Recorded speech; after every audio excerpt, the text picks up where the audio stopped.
আজকের আলোচনায় আসব অ্যালার্জি। প্রত্যেকটা মানুষেরই অ্যালার্জি থাকে। অ্যালার্জি একটা ভয়াবহ রোগ। আবার অ্যালার্জি যদি কোনো মানুষের শরীর থেকে শেষ করা হয় বা ইসোনিসফিল যদি না থাকে, সে লোক বাঁচবে না। বিধায় আজকে আমি অ্যালার্জি সম্পর্কে সংক্ষিপ্ত আলোচনা করব, বিশদভাবে আলোচনা করব লাইভে। আসুন, অ্যালার্জিটা কি আসলে?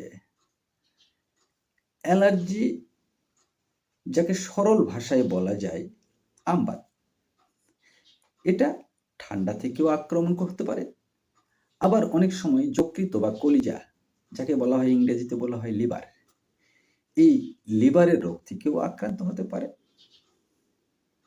আবার বিভিন্ন প্রকার খাদ্য খাইলে অথবা চোখে দেখলে অথবা বিভিন্ন গাছের পাতা ঠেকলে এ রোগ হতে পারে।